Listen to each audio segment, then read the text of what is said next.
Look what I finished yesterday. Dennis's hat. Look how cute it is. He's happy with it. It's big enough. It will cover his ears, and that, you know, he likes it like this. He's not going to wear it slouchy. And it turned out really great. So I'm really tickled with it. And so is he. So that's fun. Musselburgh hat. Oh dear. That was a mistake. Maybe I should just leave it on. Oh dear. Anyway, good morning. Thank you for joining me for coffee and showing you my hat. It's really cute inside too, but that's the soft, warm side. So I think he's gonna wear it this way. And that puts the color front and center. So that works very well. So if you hear rattling around and things, Dennis is up and about. He's hanging his yogurt. He makes yogurt at least once a week, sometimes more often. And he hangs it to get the whey out of it to make it into Greek yogurt, and it's delicious. And it's a staple of his food thing. I don't eat it very often, and I'm not sure why, because I do like it. It just, I don't know. Never kind of comes to mind. Wasn't sure what the plan for today was going to be. I thought I might be driving Aura. So I started my socks.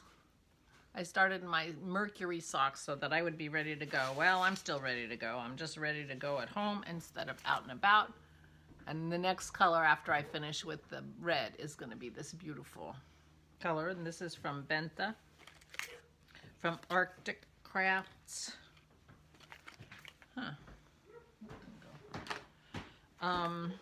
Arctic Crafts yarn. And it was a gift to me from Valerie. This is called Love Story, Valentine's 2021. So I got this around February last year, but I wasn't doing socks until lately, so. And I am doing it in the Mercury sock pattern, although I'm going to do an afterthought heel because of the two different colors. So I'm just going to do the lace probably just on the leg, but we'll see if I think about it ahead of time, whatever. So anyway, that's where I am with my crafting. That's what I did yesterday, finished Dennis's hat. I wasn't sure I was going to be able to finish it, but there you go. So I've moved from watching Lewis's, and last night I started watching Morse again. Morse is on YouTube also, and easy to find. And I think I have found full episodes of all of the Morses, so that's fun.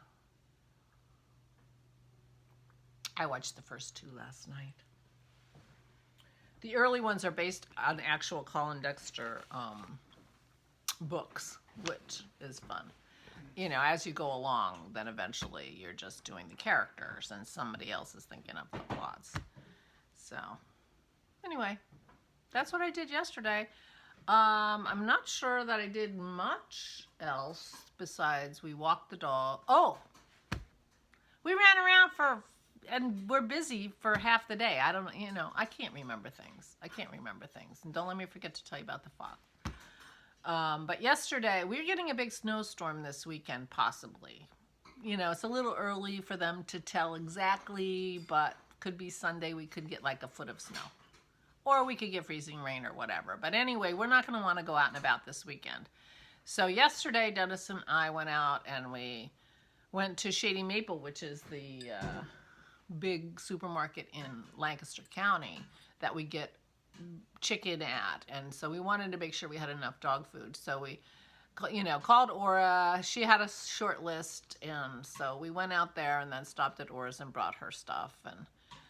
And we forgot something, so then we came home, processed the chicken, got that all organized, walked the dogs, went back to Aura's with what we forgot, and anyway, so we were running around for 4 hours doing, which is way more than I normally do. I'm retired. So I was busy all day. It's funny, I can't, you know, and I think, oh, what did I do yesterday? You know, it doesn't really just come to me. Anyway, Dennis reminded me that I forgot to tell you, a couple of days ago when we were walking the dogs, you know, I just happened to glance the other direction, and in the middle of one of the soccer fields, there was a small dog by itself, and there was no person around it. And I thought, oh, that's very unusual. When I was a kid, dogs used to run around by themselves all the time. There were packs of dogs, you know, and then you'd go out, and I don't know how you rounded up your own dog, but it was very common to see dogs running around when I was a kid. You don't see that anymore, ever. You never see an unaccompanied dog. So it was really weird to me that this little dog was out in the middle of this field.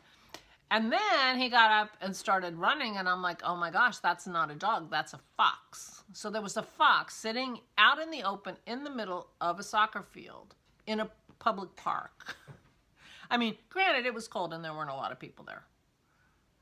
But I couldn't believe it, and he was kind of running along, and, you know, so we're walking our dogs, and we're walking away, and we're thinking, you know, we want to make sure that the girls don't see this fox, because that's going to be too enticing for them, for sure. So as we come up around,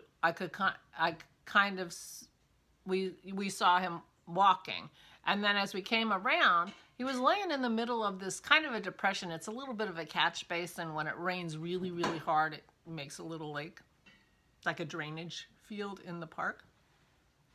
Sitting down right in the middle of it, just laying there. And we're like, that's really weird. And now we're getting a little nervous because in our area, we do have quite a few foxes, and they can have rabies. And so this is, you know, this fox is acting really weird. And then we see another fox walking. The fox that was laying in the field was not the one we saw. There was a second, like its mate or something, I guess, was like in the area, keeping an eye on things, but I don't know what was going on. And actually, and that's kind of the end of the story, because I never found out what was going on. But I did call the township and tell them that I think there's a injured fox, because the one that was laying down in the catch basin did not move. The other one was kind of patrolling around, but not going very far.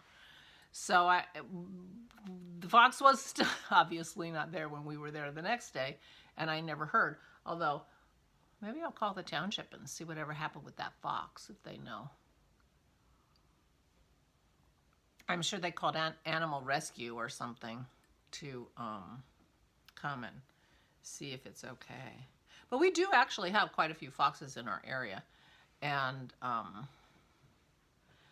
back in the olden days, we live in a very fancy, you know, pretty rich county, one of the rich counties around Philadelphia.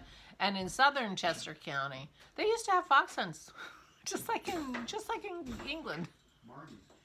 Oh, and the movie Marnie, the Alfred Hitchcock movie Marnie from forever ago, 60s, I guess, was filmed in southern Chester County. They have a big fox hunt scene in that movie, and that was filmed in my county down below. But anyway, we used to have fox hunts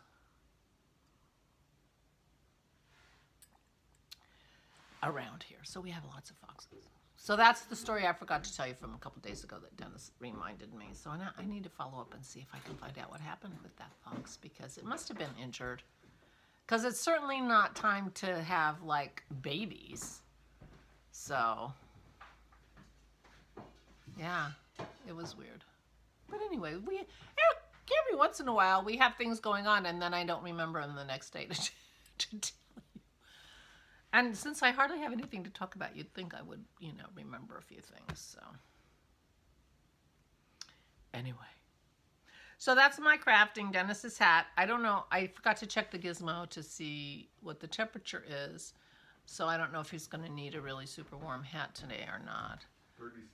37. You're not probably going to need it. But you might try it anyway with the hat. So he might be wearing his hat today. I don't know if he'll let me take a picture of him as my, you know, model for the hat. But that's okay. From behind. From behind. He said I could from behind. So I'll do that. And then you'll see his cute little ponytail. It'll be sticking out about that much. He hasn't gotten a haircut since COVID started, so that's been quite some time, 2 years. It's been 2 years since he's had a haircut. Well, we've cut a little bit off the end of his ponytail a couple of times, because once it starts curling around, it tickles his neck. He doesn't like it, so he has had his ponytail trimmed a couple times, but I actually have an appointment next week to get my hair cut, and I think I'm gonna change that. I'm not gonna go to a hairdresser. My hair, you guys can stand it another couple of months until I feel more comfortable with the idea, hopefully. Maybe I'll have a ponytail. Who knows? So right now the plan for today is no plan. Walk the dogs. Dennis is going to go to the store. I don't even have a plan for anything like to put her around in the kitchen or anything. So, and I did not sleep last night. I don't think I jinxed myself. I really don't think I jinxed myself, but I did think yesterday or the day before, oh, I've been sleeping really well for a while now. And I think that that's just an indication that my sleeping issues are cyclical. And that, you know, maybe hormonal, I don't even know. But I think that after a period of sleeping really well, it occurs to me, wow, I've been sleeping really well. And that length of time is just about the time when the cycle changes and I start not sleeping well. But I was really glad this morning that I'm retired, because those bad sleeping nights were the ones I really dreaded when I had my long commute to work. So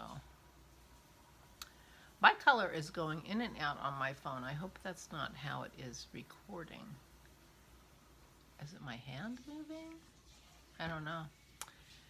Anyway, so I didn't sleep very well, so I'm not high energy today, although I'm feeling fine. And I can't believe it, I forgot to call my parents yesterday. I'm like the worst daughter ever, but I guess that's a real indicator that I'm not worried about them anymore. But I will call them today and see how they're doing. But they sounded very perky when I talked to them the other day, so. I don't usually, under normal circumstances, call them every day.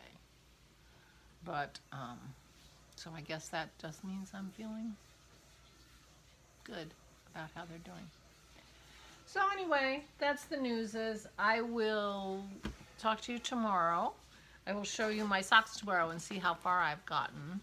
And who knows, I might wind up that picket twine yarn and pick a pattern. And I'm not sure. There's something about this one I really like, the Pippin, but that yarn is very flowy and insubstantial. Although I think whatever I do with it, this one is kind of intriguing to me too. I really kind of like this one. So I'm not sure which I'm gonna do. I have to think about when I think I'm gonna wear this piece, you know. And I do have lots of things that I put on when I want to be warm. So just recognize that I won't be wearing that for, you know, keeping myself super warm. So anyway, I have to decide, but I could still wind the yarn if I wanted to. That'd be interesting to see what it looks like balled up. Anyway, so I'm going to go. Please take good care of yourselves. Please, please stay safe and stay safe.